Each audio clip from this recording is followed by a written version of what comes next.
में हैं गोपाल पाड़िया साहब, जो कि भरतपुर से कांग्रेस के AICC के मेंबर रह चुके हैं और बहुत बड़े दिग्गज नेता हैं।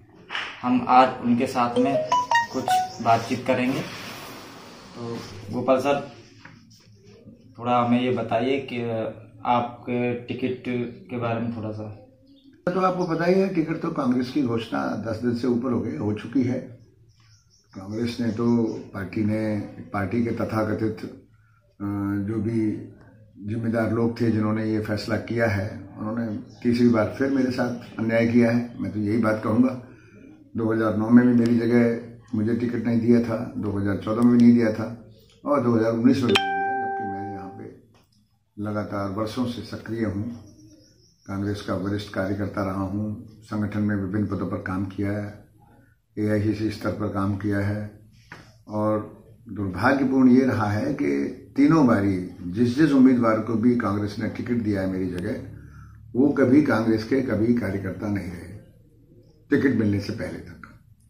तो ये दुर्भाग्यपूर्ण है और कांग्रेस के पता नहीं किस कल्चर की तरफ किस और कांग्रेस जा रही है और किस और कांग्रेस को वो लोग ले जा रहे हैं जो ये फैसला करते हैं कि कार्यकर्ता नाम का तो फिर अस्तित्व ही खत्म हो जाएगा।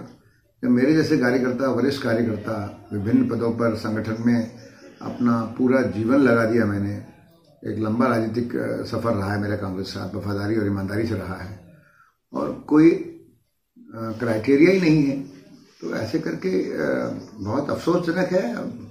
लोग, जनता समझ रही है कि उम्मीदवार जिसको दिया है वो कितना कारगर है, कितना खरा उतरेगा, जनता कितना उसकी तरफ आकर्षित होगी, कांग्रेस के नाम पर कितना वोट दे पाएगी जनता ऐसे व्यक्ति को जिसे वो जानती नहीं है, जिसका राजनीतिक सामाजिक कोई योगदान नहीं रहा, जो सीधे सीधे सुपर पैराशूट से आने वाला एक व्यक्ति है अब तक का। तो मेरा मानना है जनता फैसला करेगी इस बात पे।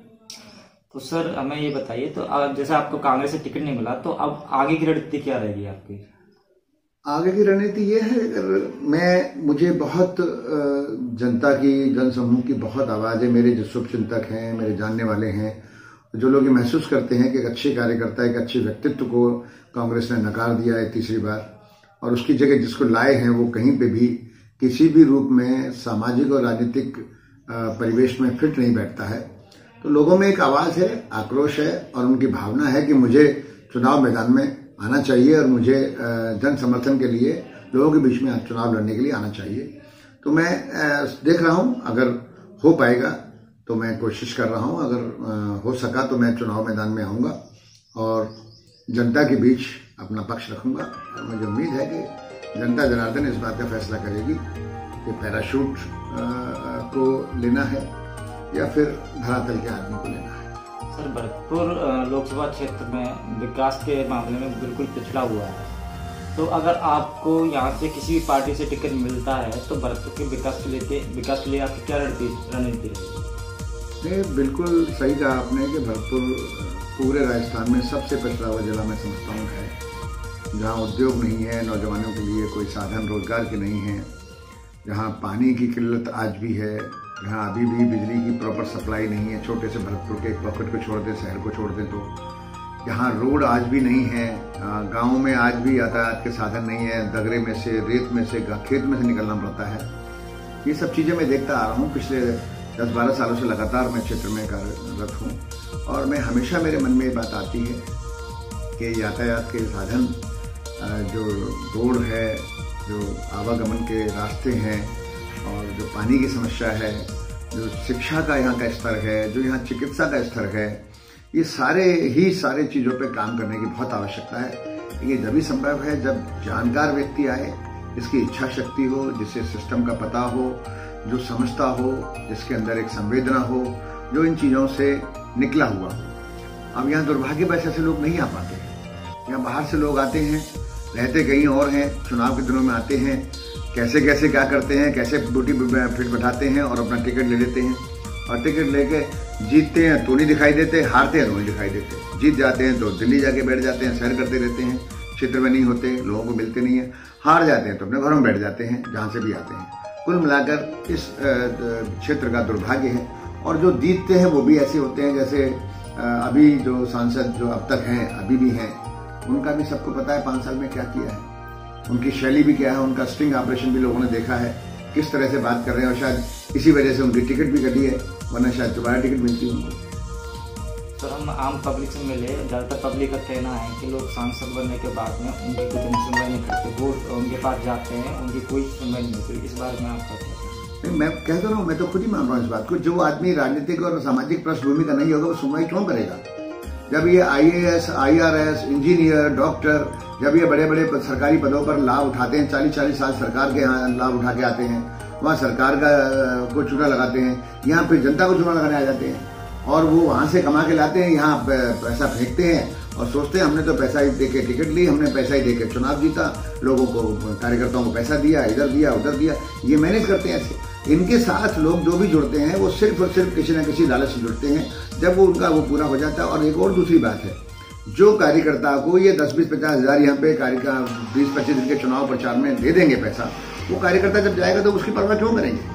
क्योंकि वो तो कह देंगे अब तूने कौन सा एहसान किया मेरे ऊपर, तूने मेरा खर्चा करवाया, मेरे इतने पैसे खर्च हुए हैं। ये होता है हमेशा, ये होगा। जो वर्तमान इस वक्त जो कांग्रेस का उम्मीदवार है, सब पूरा क्षेत्र जानता है कि उसको टिकट क्यों मिली है, किस आधार पर मिली है, और ये भी सब क्षेत्र जानता है कि उसे कितना करना पड़ेगा।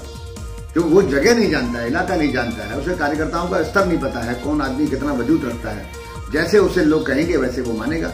उसे सिर्फ और सिर्फ पैसा बर्बाद करना है। चुनाव आयोग ने 70-80 लाख रुपए का जो रखा हुआ है, उससे कहीं ज्यादा वो खर्च करेगा। और उसके बाद में जब वो अगर जीत जाता है तो कोई भी आदमी जाके उसके बाद जाएगा तो एक मन से महसूस करेगा मेरा तो पैसा खर्च हुआ है, तुमने कौन सा एहसान किया, क्यों सुनेगा वो? यही वजह है। तो कहीं ना कहीं जहां जिम्मेदार इसके वो दल हैं जो ऐसे लोगों को टिकट देती है, जहां वो लोग जिम्मेदार हैं जो राजनीतिक और सामाजिक पृष्ठभूमि के नहीं होते हैं, टिकट मांगते हैं, वहीं साथ साथ हमारे कुछ जनता के तथाकथित मुखिया और ठेकेदार भी जिम्मेदार हैं, जो ठेकेदारी ले लेते हैं, साहब मेरे पास इतने वोट हैं, मेरे पास इतने वोट हैं, वो पैसा ले लेते हैं उम्मीदवार से, उम्मीदवार को बरगलाते हैं, और बाद में जीत जाएगा तो देखो हमने किया था, नहीं है तो भाई तुम्हारा भाग है, हम तो कोशिश करी। कुल मिलाकर उनका फायदा होता है, जनता फिर ठगी रह जाती है। जो जीतता है वो भी कुछ नहीं करता है, जो हारता है वो भी कुछ नहीं करता। यहाँ सीधे सीधे तौर पर राजनीतिक और सामाजिक पृष्ठभूमि के लोग, मेरे जैसे कार्यकर्ता जो वर्षों वर्ष कार्य करते हैं, जो दरी बिछाने से लेकर आगे तक का काम करते हैं, जिनको पूरा सिस्टम पता रहता है, जो संगठन की बात समझते हैं, जो कार्यकर्ताओं की व्यथा को समझते हैं, उनको दुख दर्द को समझते हैं, जो उनकी पोजीशन को समझते हैं, अगर ऐसे लोग नहीं आएंगे, मैं अकेला गोपाल पहाड़ी ऐसा नहीं हूँ, बहुत से लोग हैं मेरे जैसे ऐसे जिनका हक मारा जाता है। हमेशा ये बातें आती हैं, हमेशा निकल के आती हैं। आज भी देखो कई लोग इंटरव्यू दे रहे हैं, कई लोग कह रहे हैं टिकट बिकी है, टिकट खरीदी है। ये इसी भरतपुर के बारे में मैं तो नहीं कहा है मैंने ये बातें कि बिकी और खरीदी, मैं तो सिर्फ ये कहता हूँ मुझे नहीं पता कैसे ये लोग मैनेज करते हैं, लेकिन कुल मिलाकर ये मेरे जैसे कार्यकर्ता से अन्याय होता है, और ये अन्याय करने वाले और कोई नहीं है। मैं ऐसे व्यक्तियों से ज्यादा तो पार्टी संगठन के उन लोगों को मानता हूँ जिनकी दखलंदाजी होती है, या जो फैसला करते हैं वो किस आधार पर करते हैं, ये मैं समझ नहीं पाया आज तक। राहुल गांधी ने पीछे मीटिंगों में, तमाम मीटिंगों में, हर मंच पर पैराशूट को नहीं देंगे, पैराशूट को नहीं आने देंगे, कार्यकर्ताओं का सम्मान करेंगे, सरकार बनने पर मंत्री मिलेंगे, दरवाजे खुले मिलेंगे। मैं दावे से कह सकता हूं किसी मंत्री के दरवाजे नहीं खुले हुए हैं, मुख्यमंत्री के निवास में घुसने की स्थिति नहीं होती है, उप मुख्यमंत्री मिलते नहीं है, और राहुल गांधी का पैराशूट में उतारने वाले जो फॉर्मूला फ्लॉप हो गया है, ये सबसे बड़ा पैराशूट भरतपुर में फिर उतार दिया है। इससे पहले ही पैराशूट उतारे हैं चुनाव, विधानसभा चुनाव के अंदर भी, उसमें भी शोर मचा है, एक आदमी नाराज हुआ कार्यकर्ता, और फिर वही गलती दोबारा कांग्रेस ने कर दी है।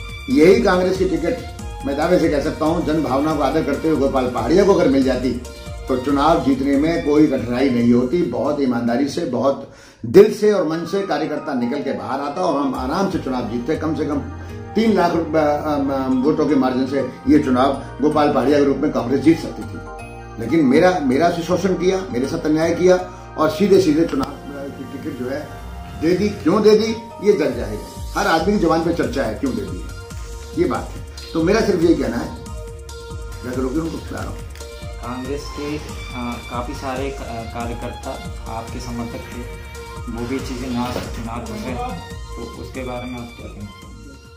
नहीं, कांग्रेस समर्थक जो कार्यकर्ता है वो बेचारे दुखी हैं, व्यथा है उनके अंदर, बड़ी टीस है, लेकिन पार्टी से जुड़ा हुआ कार्यकर्ता है। और अगर मेरा ये मानना है कि अगर मैं चुनाव लड़ूंगा किसी भी दल से, तो वो कार्यकर्ता जो समर्पित हैं, जो सच्चे कार्यकर्ता हैं, वो मुझे पूरी उम्मीद है वो मेरे साथ आएंगे। भरतपुर में सबसे ज़्यादा जो आम पब्लिक की राय हमने ली तो सबसे ज़्यादा समस्या गाय के बारे में।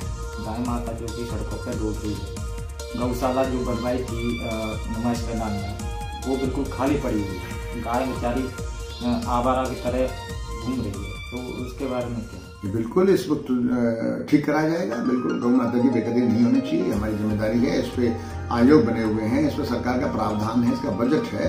कहीं ना कहीं देख रेख में दिक्कत है, प्रशासन की कोई ढील है तो उसको पूरा किया जाएगा, करेंगे इसको। ये हमारी सबसे बड़ी वरीयता होनी चाहिए। गाय हमारी माता, हम हिंदू संस्कृति के लोग गाय को अपनी माँ के रूप में देखते आए हैं और गाय बड़ी यूजफुल भी है, हमारे परंपरा कहती है उसको। और नहीं है तो जानवर तो है, हमारी धरोहर तो है। तो किसी भी जानवर को हम जब कुत्ते बिल्ली को पालकर उसको वो कर सकते हैं, तो गाय जो दूध देती है और जो एक बहुत इंपॉर्टेंट प्लेस है हमारे जीवन में उसका, हम उसकी रक्षा क्यों नहीं करेंगे? उसको हर तरह से रखरखाव भी करेंगे और करना चाहिए। अगर कहीं कोताही है और कहीं कमी है तो सब पूरा करेंगे। एक समस्या बेरोजगार। हाँ, बेरोजगार तो बड़ी समस्या है, मैं तो उसको मान के चलता हूँ। भरतपुर में उद्योग नहीं है, कोई रोजगार है ही नहीं नौजवानों के लिए, भटकता रहता है। भरतपुर जैसे संभाग के अंदर कोई बड़ा रोजगार नहीं है। वो कभी ये सिमको कभी आई थी किसी जमाने में, उसके बाद मिलेगा, उसका बुरा हाल है। यहाँ किसी ने आगे उद्योग को बढ़ाया ही नहीं है। कहने को तो एनसीआर हुए बने हुए, इसको कई साल हो गए आप भरतपुर को, लेकिन मुझे लगता नहीं कि एमपी को ये पता भी है कि एनसीआर होता क्या है और एनसीआर में क्या अतिरिक्त लाभ मिल सकता था केंद्र से। अगर वो उसको भी कर लेते तो आज भरतपुर क्या है पलट जाती। तो ये सिर्फ और सिर्फ जानकारी के अभाव में, जब जब गलत उम्मीदवार पार्टी थोप देगी, जब जब गलत फैसले जनता से हो जाएंगे, तब तब क्षेत्र को विकास के लिए और रोजगार के लिए तरसना होगा और परेशान होना पड़ेगा। बताऊं कि अगर मैं चुनाव में उतरूं तो जनता जनार्दन से मेरी अपील है कि वो कृपया करके सोच समझ के व्यक्तिगत आधार पर भी सोचें, पार्टी की तरफ ना जाएं, पार्टी के गुलाम की तरह हम एक्ट ना करें। पार्टी की रह नहीं गई है। आज भी आपने देखा होगा, आज के आज किरोड़ी बैसला जी पहले बीजेपी में थे, फिर कांग्रेस में आ गए, फिर बीजेपी में चले गए, आज के आज गए। तो पार्टियों के तो अपने ऊपर के स्तर पर कोई कब किसको ले लें, कब किसको कौन कहीं और चला जाए, आवागमन चल रहा है। तो जब वो स्थिर नहीं है तो हम आपस में क्यों इस बात का वो मान के चलें कि हम तो बंधे हुए हैं, हम तो गुलाम है। नहीं साहब, मैं तो कांग्रेस को दूंगा, नहीं तो साहब मैं तो बीजेपी को दूंगा, साहब मैं तो हाथी पे दूंगा। नहीं, इन सबसे ऊपर उठ के कभी कभी अपने क्षेत्र के विकास के लिए, भले के लिए व्यक्ति विशेष को भी देखो। मैं गोपाल पहाड़िया आपके बीच में वर्षों से कार्यरत हूँ। मेरा मानना है, आप भी महसूस करते होंगे कि मुझे भरतपुर क्षेत्र के 19 लाख से अधिक मतदाता हैं, 150 किलोमीटर का रेडियल सर्किल है और यहाँ पे लाखों की आबादी में हजारों गांव में, मेरे ख्याल में हर गांव के अंदर कभी ना कभी मेरा संपर्क है और कोई ना कोई आदमी मेरे से परिचित है। मेरे पूरी तरह से लोग जानते हैं कि मैं सामाजिक राजनीति में जुड़ा हुआ आदमी हूँ। हर एक के सुख दुख में हमेशा खड़ा रहता हूँ। जितनी मेरी क्षमता है तन मन धन से लोगों के साथ खड़ा हुआ हूँ। इसकी आप मौका नहीं देती है पार्टी, तो मेरा कसूर नहीं है। ये पार्टी की बदकिस्मती है या पार्टी की सोच है।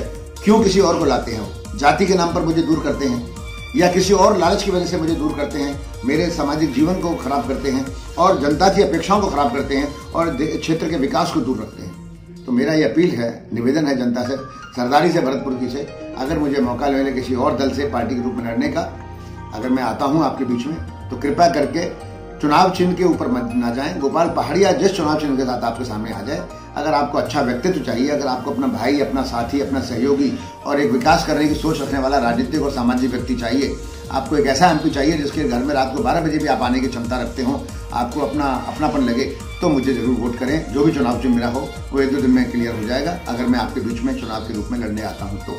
इन्हीं शब्दों के साथ सरदारी का बहुत बहुत धन्यवाद, बहुत बहुत आभार।